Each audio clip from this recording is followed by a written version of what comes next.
Big HD here. Sunday football talk. Actually, it's basketball talk. So used to doing these NFL Sunday football talks. I started off my NBA Sunday talk, basketball talk, talking about football. But let's just jump right into it.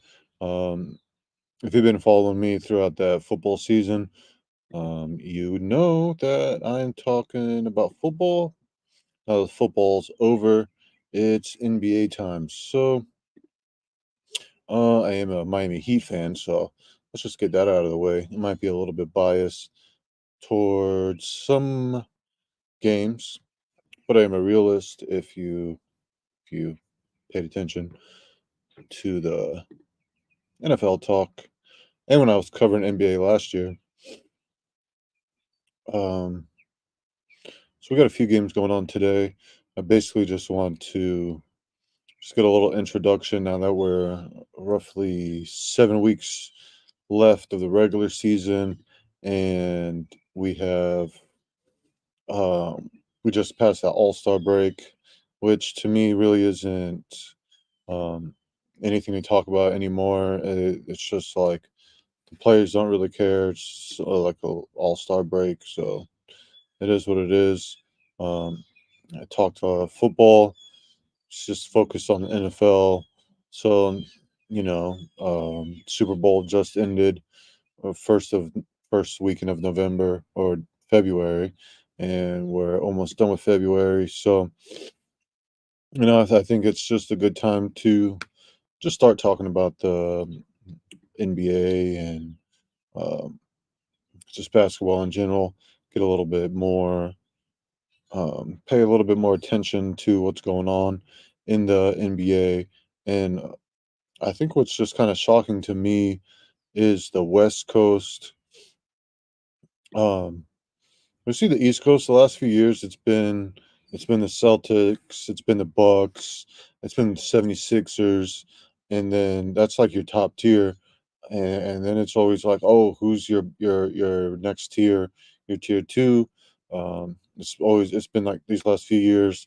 It's been the Cavs, it's been the Knicks, it's been the Heat, um, somewhat the Hawks. They've kind of been in it. Everybody was talking about the Nets, when they had all them stars over there. But it's been pretty consistent the last few years. Celtics, Bucks, 76ers, your top tier, and then it's like who else is close to these three teams? Miami being the underdog and representing the East last couple years, and then we had the Bucks, get that one championship, and the Celtics also representing the East. And then the West this year is really like what's been shocking to me, seeing these Timberwolves being number one. I remember last year that series. Um, I think they were playing the Lakers last year, and when they got knocked out. Um, so it's kind of a little bit of a shock to me seeing the Timberwolves at number one. The Thunder also up here at number two. But I remember last year they were playing really, really good, and they were playing good in the playoffs also. These Clippers, um, they're starting to gel. I think just the big thing for this Clippers team is the injuries for the stars. Um, how's injuries going to play out for the Clippers team? The Nuggets right here in the mix. Let me look at their away. Yeah, their away, they're about 500, 16 and 14. So they got to get a little bit better on the road. But 22 and 5 looks like it's the best in the West. So it's just hard to win in Denver, being a mile high. And then we have these other teams right here. You usually think are going to be in the mix. The Pelicans with Zion's thick neck dunking on people. Mavs look good.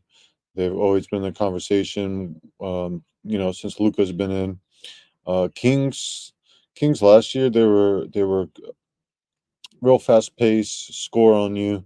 So not a shock where they're at in the playoff mix, but kind of in that lower tier. Um, and you got the Suns. I think they are. Um, Everybody would think that they'd be a little bit higher. The Suns, Lakers, Warriors. These three teams, we would think they'd be a little bit higher, but injuries for the Suns, the Lakers, they just really can't get right. Same going on with the Warriors. There's just a lot of drama going on in California. Um, Not a shock for what happens in California. So, um, that's the standings as of today. We have a few good games going on. I wanted to get this video put out today.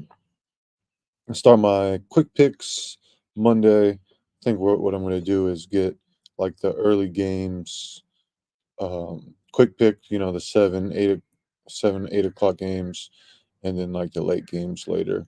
If there's a lot of games, but it looks like um, I might be able to quick pick all that. Maybe just like the 7 o'clock games first, and then the later games in another video, kind of like how I was doing. But it looks easy tomorrow. We only have 4 games tomorrow, so that's going to be like a one quick pick video.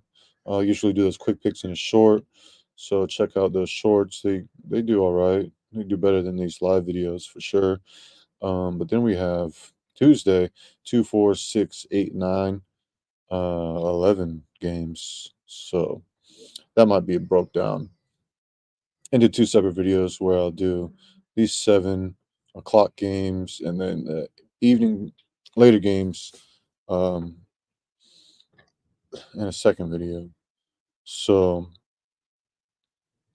like I said, we got about 7 weeks into the playoffs. So I'll really start grinding out videos. You see a lot of my quick picks. I'll do like some quick takes um, into the playoffs. Oh, this game right here, Nugs Lakers.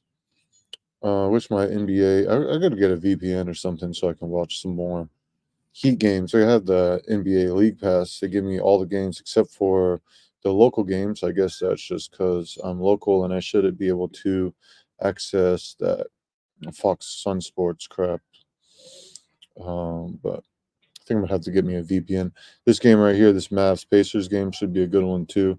It's the end of the third over here. Lakers Suns. I remember last year I was calling some games, so I might try to, call some games when I do those. I was doing that more in the playoffs. Um, those calls. So just gonna go ahead and get into the NBA, start covering the NBA now that everything's gone. And I think my food is here, so that's perfect timing. Big HD ENT covering the NBA all the way to the playoffs and the finals. Let's go.